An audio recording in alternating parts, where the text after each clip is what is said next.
혈당이 190까지 올라갔는데 과일 하나 먹고 30분 만에 140까지 떨어졌어요.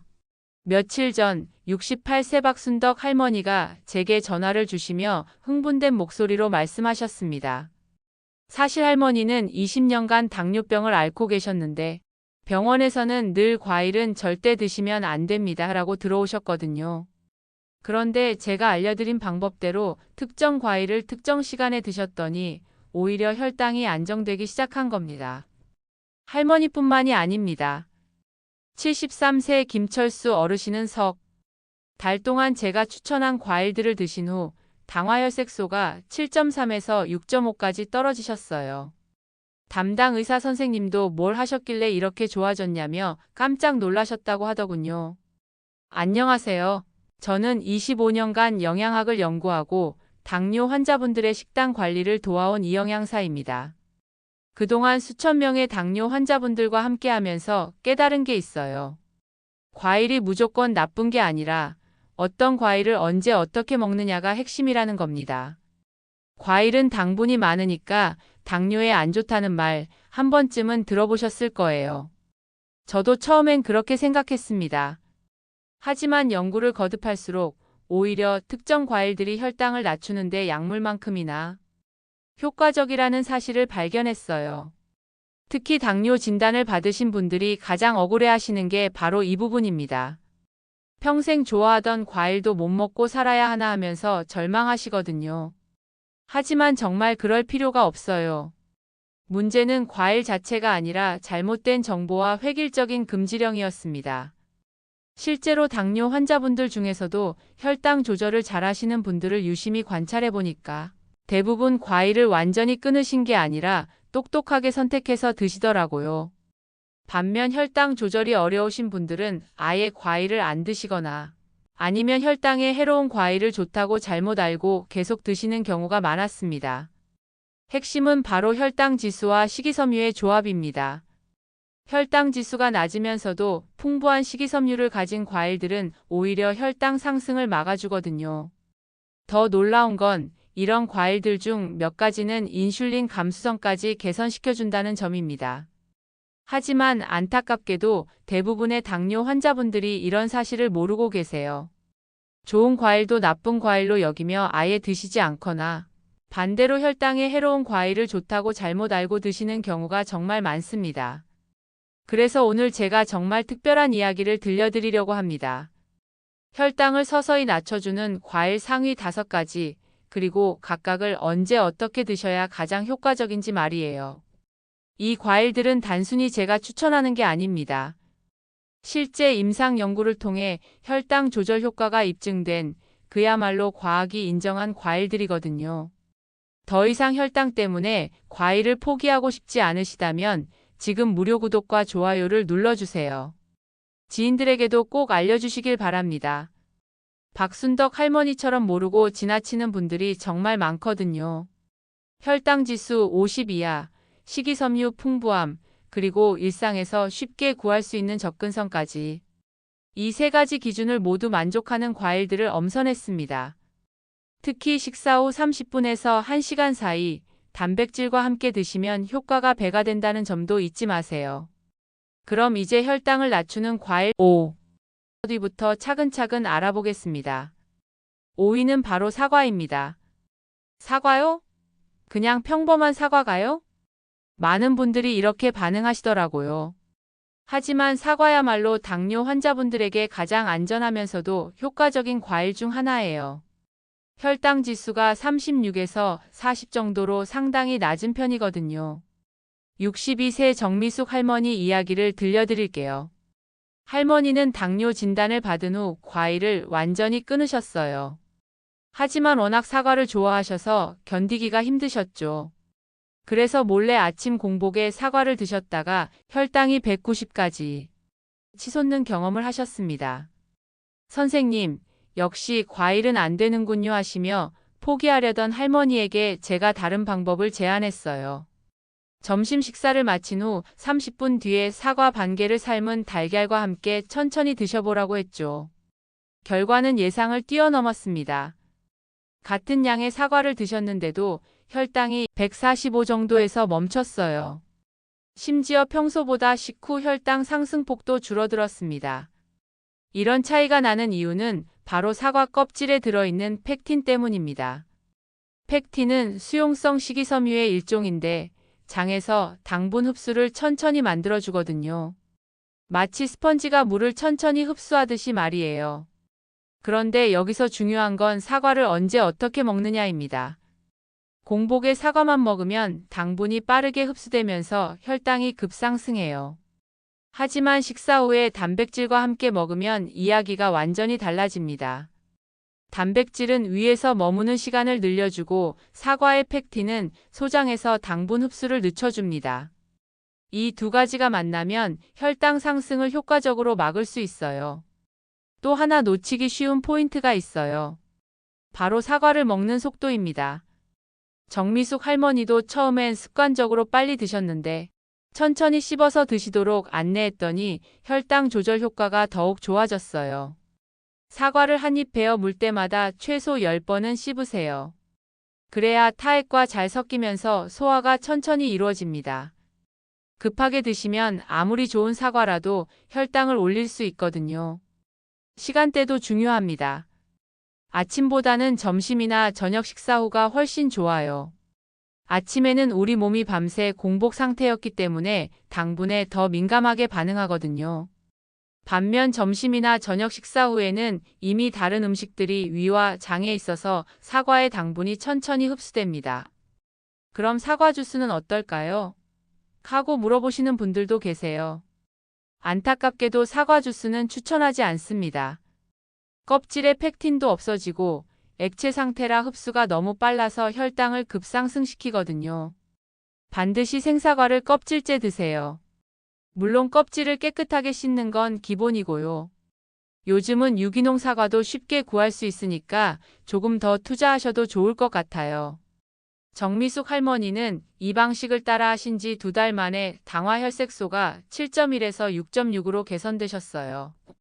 담당 의사 선생님도 뭔가 달라졌네요 하시며 놀라워하셨다고 하더군요.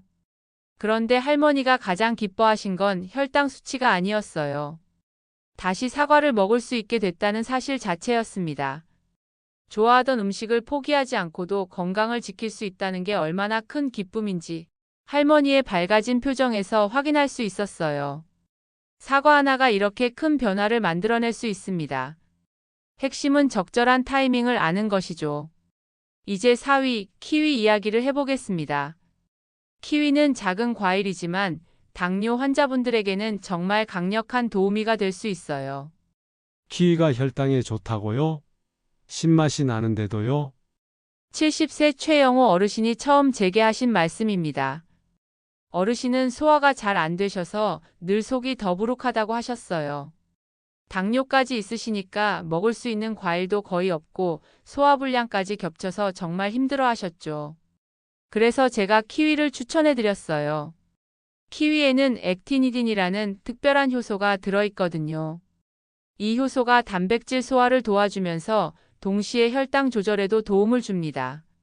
어르신이 한 달 동안 매일 아침 키위 1개씩 드신 결과는 기대 이상이었어요.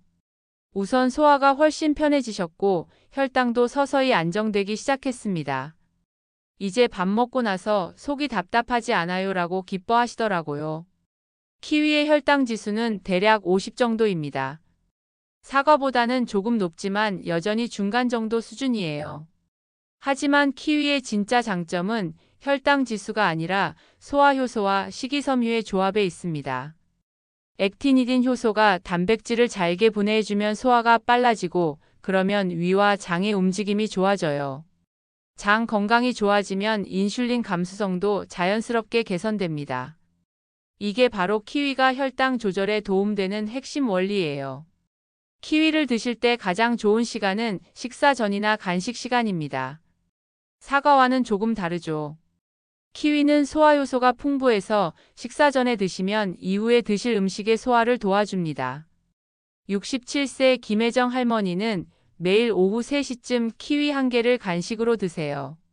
처음엔 새콤해서 위에 안 좋을까 걱정하셨는데 오히려 소화가 좋아지고 저녁 식사 후 혈당도 안정되더라고 하시네요. 그런데 키위에도 종류가 있죠. 녹색 키위와 황색 키위 중 어떤 게 더 좋을까요? 혈당 조절 관점에서는 녹색 키위가 조금 더 유리해요. 식이섬유가 더 많고 당도가 상대적으로 낮거든요. 하지만 황색 키위도 나쁘지 않습니다. 비타민이 더 풍부하고 단맛이 강해서 드시기 편하시다면 황색 키위를 선택하셔도 돼요. 중요한 건 꾸준히 드시는 것이니까요. 키위를 더 효과적으로 활용하는 방법도 있어요. 아침에 삶은 달걀이나 저염 치즈와 함께 드시는 겁니다. 최영호 어르신도 지금은 이 방법으로 드세요. 키위 1개와 삶은 달걀 하나, 여기에 저염 치즈 한 조각까지. 이게 어르신의 아침 루틴이 됐어요. 단백질과 함께 드시면 키위의 당분 흡수가 더욱 천천히 이루어집니다. 게다가 액틴1인 효소가 달걀과 치즈의 단백질 소화도 도와주니까 일석이조죠. 키위를 고르실 때는 너무 말랑말랑한 것보다는 적당히 단단한 걸 선택하세요. 말랑해진 키위는 당도가 높아져서 혈당에 부담을 줄 수 있거든요. 손으로 살짝 눌렀을 때 약간의 탄력이 느껴지는 정도가 딱 좋아요. 보관할 때는 실온에 두시다가 적당히 익으면 냉장고에 넣으세요. 너무 오래 두시면 과숙해져서 당도가 올라갑니다. 한 가지 더 팁을 드리자면 키위 껍질도 먹을 수 있다는 거예요. 물론 잘 씻어야 하고 털털한 부분이 거슬리실 수 있지만 껍질에도 식이섬유가 많이 들어있어요. 다만 처음엔 껍질을 벗기고 드시다가 익숙해지면 도전해보세요. 최영호 어르신은 이제 키위 없는 아침은 상상할 수 없다고 하세요. 이렇게 작은 과일이 이렇게 큰 변화를 만들어주다니 하시며 매일같이 드시고 계세요. 석 달 만에 당화혈색소도 7.5에서 6.8로 개선되셨고 무엇보다 소화가 편해져서 삶의 질이 훨씬 좋아지셨다고 해요. 키위 하나로 소화와 혈당을 동시에 잡을 수 있습니다. 작지만 강력한 이 과일의 힘 한번 경험해 보시길 바라요. 이번엔 3위와 2위를 함께 소개해 드리겠습니다. 먼저 3위는 체리, 2위는 자몽이에요. 둘 다 붉은색 과일이지만 전혀 다른 방식으로 혈당 곡선을 완만하게 만들어주는 놀라운 과일들입니다. 먼저 체리 이야기부터 해볼게요. 체리요? 그 비싼 체리 말인가요? 65세 박민호 어르신이 하신 말씀이에요. 맞습니다. 체리가 좀 비싸긴 해요.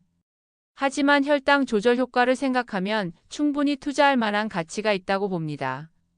체리의 혈당 지수는 22에서 25 정도로 베리류 중에서도 가장 낮은 수준이에요. 그런데 체리의 진짜 장점은 혈당 지수가 낮다는 것보다도 안토시아닌이라는 성분에 있습니다. 안토시아닌은 체리의 빨간 색깔을 만들어내는 성분인데 이게 인슐린 감수성을 높여주고 동시에 포만감까지 늘려줍니다. 그래서 체리를 드시면 자연스럽게 다른 음식에 대한 식욕이 줄어들어요. 박민호 어르신도 처음엔 의구심을 가지고 계셨어요. 하지만 매일 오후 3시쯤 체리 10개 정도를 간식으로 드시기 시작하셨죠. 한 달 후 어르신이 제게 전화를 주셨어요. 선생님, 신기해요. 저녁 먹을 때 밥양이 자연스럽게 줄어들었어요. 실제로 체리의 포만감 효과는 정말 뛰어납니다. 당분은 적지만 씹는 재미도 있고 안토시아닌이 뇌에서 포만 신호를 더 빨리 보내주거든요. 그래서 오후 간식으로 체리를 드시면 저녁 과식을 예방할 수 있어요. 하지만 여기서 정말 중요한 주의사항이 있어요. 말린 체리는 절대 드시면 안 됩니다.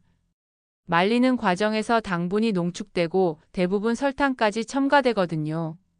반드시 생체리만 드세요. 체리는 오후 3시에서 4시 사이가 최적의 시간이에요. 이 시간대에 혈당이 살짝 떨어지면서 출출함을 느끼실 텐데 이때 체리를 드시면 혈당을 안정적으로 유지하면서도 저녁 과식을 막을 수 있습니다. 이제 2위 자몽 이야기를 해보겠습니다. 72세 이정숙 할머니는 몸무게 때문에 고민이 많으셨어요. 당뇨도 있고 체중도 늘어서 무릎도 아프고 그래서 운동하기도 힘들고 악순환이 계속됐죠. 제가 할머니께 자몽을 추천해드렸어요. 자몽의 혈당 지수는 25에서 30 정도로 상당히 낮고 나링닌이라는 성분이 인슐린 민감도를 개선시켜준다고 설명드렸습니다. 하지만 자몽의 진짜 장점은 따로 있어요. 식전에 드시면 혈당과 체중을 동시에 조절할 수 있다는 겁니다. 자몽의 쓴맛 성분이 위에서 소화호르몬 분비를 촉진시켜서 포만감을 빨리 느끼게 해주거든요. 이정숙 할머니는 매일 저녁 식사 30분 전에 자몽 반 개씩 드셨어요. 처음엔 너무 써서 먹기 힘들다고 하셨는데 일주일 정도 지나니까 적응이 되셨더라고요. 석 달 후 결과는 예상을 넘어섰습니다.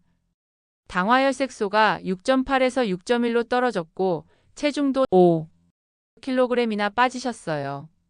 자몽 하나로 이런 변화가 생기다니 하시며 정말 기뻐하셨습니다. 자몽을 드실 때는 식전 30분이 골든타임이에요.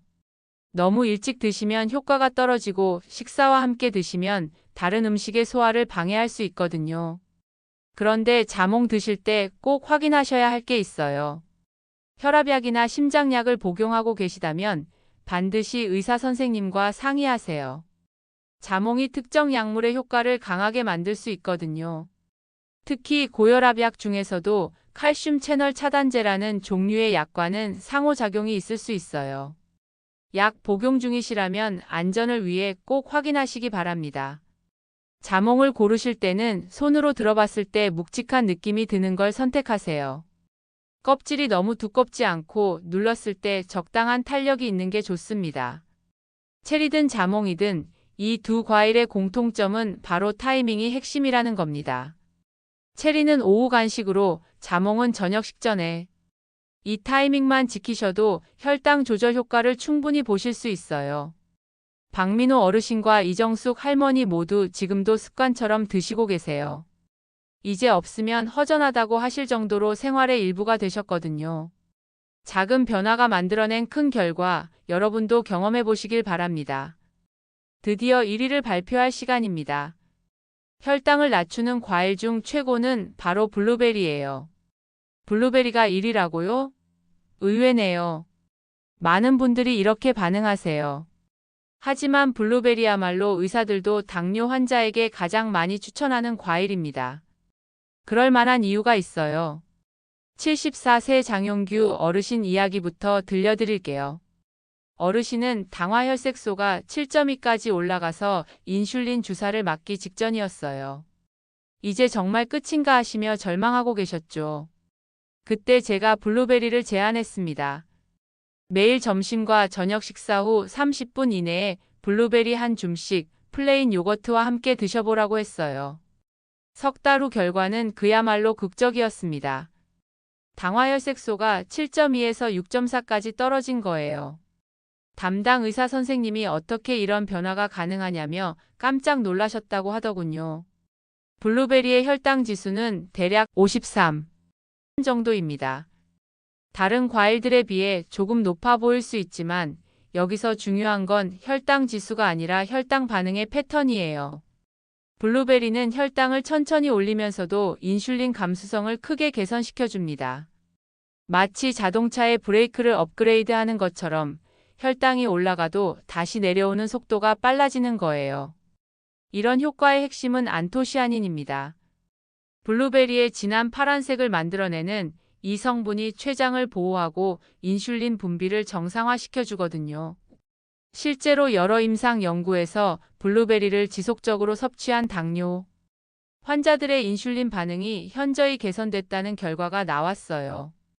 69세 김선미 할머니도 블루베리의 효과를 톡톡히 보고 계세요. 할머니는 식후 혈당이 200을 넘나들어서 정말 힘들어 하셨는데 지금은 160 이하로 안정되셨어요. 할머니의 비결은 바로 타이밍과 조합이었습니다. 저녁 식사를 마친 후 정확히 30분 뒤에 블루베리 한 줌을 플레인 요거트 한 컵과 함께 드세요. 이게 할머니의 일과가 된 지 벌써 6달이 됐어요. 왜 식후 30분일까요? 이 시간대가 혈당이 가장 급격하게 올라가는 시점이거든요. 이때 블루베리에 안토시아닌이 들어가면 혈당 상승을 완만하게 만들어줍니다. 요거트와 함께 드시는 이유도 있어요. 요거트의 단백질이 블루베리의 당분 흡수를 더욱 천천히 만들어주고 유산균은 장 건강을 개선시켜서 인슐린 감수성을 높여줍니다. 블루베리 한 줌이라고 하면 대략 20개에서 30개 정도예요. 너무 많이 드시면 아무래도 당분 섭취량이 늘어나니까 적당량을 지키는 게 중요해요. 신선한 블루베리를 구하기 어려우면 냉동 블루베리도 괜찮습니다. 냉동 과정에서 안토시아닌이 오히려 더 활성화된다는 연구 결과도 있어요. 다만 해동할 때 물에 담그지 마시고 자연 해동시키세요. 블루베리를 더 효과적으로 활용하는 방법도 있어요. 샐러드에 넣어서 드시는 거예요. 장용규 어르신은 점심 식사 후에 양상추, 방울토마토, 블루베리를 섞은 샐러드를 드세요. 여기에 올리브 오일을 살짝 뿌리고 발사믹 식초 몇 방울 떨어뜨리면 정말 맛있어요. 지금까지 수많은 당뇨 환자분들을 만나봤지만 블루베리만큼 확실한 효과를 보여준 과일은 없었어요. 심지어 어떤 분들은 약보다 빠르다고 표현하시더라고요. 물론 블루베리가 당뇨약을 대신할 수는 없어요. 하지만 정확한 방법으로 꾸준히 드시면 약물 치료와 함께 시너지 효과를 낼 수 있습니다. 장용규 어르신은 지금도 매일 블루베리를 드세요. 이제 블루베리 없는 하루는 상상할 수 없다고 하시며 주변 분들에게도 적극 추천하고 계세요. 혈당을 서서히 낮춰주는 과일들, 그 정답은 멀리 있지 않았습니다. 사과, 키위, 체리, 자몽, 그리고 블루베리까지. 이 5가지 과일이 여러분의 혈당을 지켜줄 수 있어요. 포기하는 게 아니라 선택하는 법과 먹는 법을 아는 것. 언제 어떻게 드시느냐에 따라 독이 될 수도 약이 될 수도 있습니다. 당신의 식탁에도 이 작은 선택이 혈당을 바꾸는 시작이 될 수 있습니다. 더 이상 당뇨 때문에 좋아하는 과일을 포기하지 마세요. 정확한 지식만 있다면 과일은 여러분의 가장 달콤한 건강 파트너가 될 테니까요. 여러분의 건강하고 여유로운 노후를 다담지혜가 진심으로 응원합니다. 오늘도 귀한 시간 내어서 끝까지 들어주셔서 진심으로 감사합니다.